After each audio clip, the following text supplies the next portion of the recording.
ఏమని ఉంటుందంటే, అబ్రహాము ఇస్సాకుని కనెను, ఇస్సాకు యాకోబుని కనెను, యాకోబు యోధా అతని అన్నదమ్ములను కనెను. తర్వాత యోధా తామారు నందు పెరేసును జెరహును కనెను, పెరేసు ఎస్రోమును కనెను, ఎస్రోము ఆరామును కనెను, ఆరాము అమినాదామును కనెను. ఎవరంటే వీళ్ళంతా పురుషులు కనడం ఏంటండి? అదో ప్రశ్న. పురుషులు కనును ఆయన కనును అని రాసుకొని వెళ్ళారు. కనేది స్త్రీలు కదా కదా స్త్రీలు కదా. అయితే అక్కడ మనం అధ్యాయంలో చూస్తే 5 స్త్రీలు కనబడతారండి. ఆ 14 వంశావళిలో తరాలలో, ఆ వంశావళి 14 తరాలలో అందరూ పురుషులు పురుషులు పురుషులు పురుషులు పురుషులు అని వచ్చినప్పటికీ ఒక 5 చోట్ల మాత్రం స్త్రీ కన్నట్లుగా రాసి పెట్టారు. వారు ఎవరు చెప్పగలుగుతారా? మొదటిది తామారు, రెండోది వేశ్యైన రాహాబు, మూడోది దావీదుతో పరుడున్న బత్షెబ, నాలుగవది భర్తను పోగొట్టుకొని అత్తగారితో వచ్చిన రూతు, ఐదవది యేసుక్రీస్తు తల్లి అయిన మరియా. ఈ 5 కనిపిస్తారు ఆ అధ్యాయంలో. మీరు ఇంటికి వెళ్ళిన తర్వాత చదవండి. బహుశా తెలియదు అనుకుంటా, చదవంటారు, మర్చిపోతారు. వాళ్ళకి ఎక్కదు కదా అది, నేను అర్థం చేసుకున్నాను కదా బిడ్డ. ఈ 5 రాయబడి మిగతా వాళ్ళు రాయలేదేంటి? అదేంటి రాయాలి కదా. ఎందుకు రాయలేదు అంటే ప్రభువు తెలుపుతున్నమాట, ఈ 5 హైలైట్ చేయాలనుకున్నాడు. హల్లెలూయా. ఈ 5 ప్రభు హైలైట్ చేయాలనుకున్నాడు. వీళ్ళు ఎలాంటి వాళ్ళు? ఓ కష్టాలు పడిన వాళ్ళు, భరించలేని బాధలలో నలిగిపోయిన వారు, కష్టపడిన వారు, నిందలు పడిన వారు. తామారు నిందలు పడ్డది, వేశ్యైన రాహాబు నిందలు పడ్డది, బత్షెబ నిందలు పడ్డది, రూతు నిందలు పడ్డది. బిడ్డలారా, అయితే వారిని ఏం చేస్తున్నాడంటే ప్రభు హైలైట్ చేస్తున్నాడు. ఈరోజు ప్రభు నీతో ఒక మాట చెప్తున్నాడు. నువ్వు కష్టపడుతున్నావా? నువ్వు నిందలు పడుతున్నావా? నువ్వు భరించలేని బాధల గుండా నడుస్తున్నావా బిడ్డా? అయితే కనుదృష్టి నీ మీద ఉంది. బహుశా నిన్ను హైలైట్ చేయడానికే. హల్లెలూయా హల్లెలూయా. ప్రభు ఈ కోరుకొండలో నిన్ను హైలైట్ చేయడానికి, ఈ కోరుకొండలో నన్ను హైలైట్ చేయడానికే. ఒకవేళ కష్టం కూడా నడుస్తున్నాము. అవును, ఆ యొక్క 5 స్త్రీలు కూడా, మరియ కూడా నిందలు పడ్డదండి. ఏం పెట్టండి ఆవిడ పెళ్ళి అవ్వలేదు, గర్భవతి అంటున్నారు. నిందలు, భరించలేని నిందలు. తెలుసా నీకు ఇది? రాజాకి తెలుసు. రాజా కూడా నిందలు పడ్డాడు. ఏడ్చుకునేవాడు, నేను ఏం తప్పు చేశానయ్యా? యవ్వన కాలంలో నేను నీ కొరకు నిలబడటమా? యవ్వన కాలంలో నేను నిన్ను నిలబడటమా? నా కూర్చోవాలి, నువ్వు అదే ప్లేస్లో కూర్చో.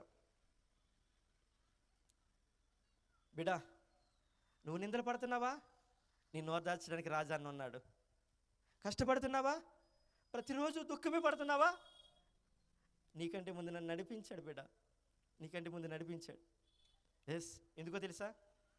నువ్వు నాతో మాట్లాడినప్పుడు నేను మాట్లాడే మాటలో నీకు ఆదరణకరంగా ఉండాలని నన్ను ఆ మార్గం గుండా నడిపించాడు అనుకుంటున్నాను. నేను నడిపించాడు అనుకుంటున్నాను. హల్లెలూయా హల్లెలూయా.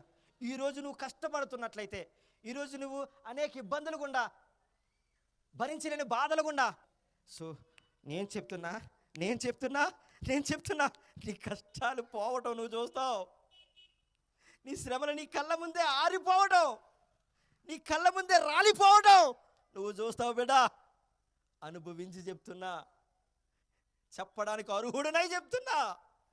నువ్వు ఈరోజు నువ్వు భరించలేని దుఃఖంతో నడుస్తున్నావు కదా, తీరని బాధతో నడుస్తున్నావు కదా, నీ యొక్క కష్టాన్ని మొయ్యలేని స్థితిలో నువ్వు ముందుకు సాగుతున్నావు కదా. ఓపిక తెచ్చుకో, ధైర్యం తెచ్చుకో, ఓదార్చుకో. ఒక్కొక్క దినాన్ని నిలబడు.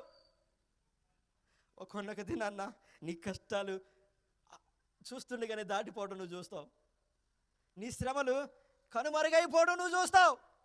అప్పుడు నువ్వు హైలైట్ అవుతావు. అప్పుడు వరకు భరించి బిడ్డ.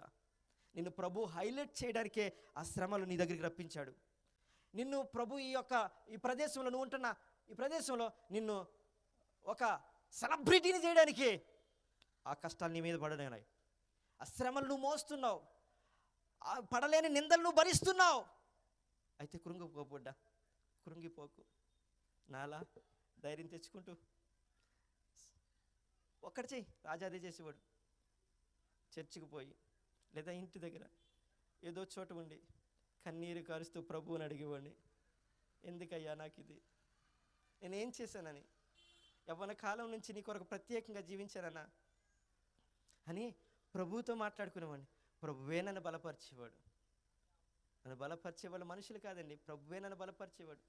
ప్రతి విషయంలో నువ్వు బలం కావాలనుకుంటే మోకరించి కన్నీటితో ప్రార్థన చేస్తూ దేవుని పాదాలను కన్నీటితో తడుపు బిడా, ఆ రోజు నీకు కావలసినంత ధైర్యం వస్తుంది, రాజాకి అనుభవం, నీకు కావలసినంత శక్తి వస్తుంది, నీకు కావలసినంత శాంతి వస్తుంది, సమాధానం వస్తుంది.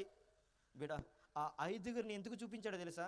వారు మహా కష్టములు గుండా నడిచిన వారు. ఆ కష్టాలని ప్రభువు చూశాడు, వీళ్ళ 5గురిని హైలైట్ చేయాలనుకున్నాడు.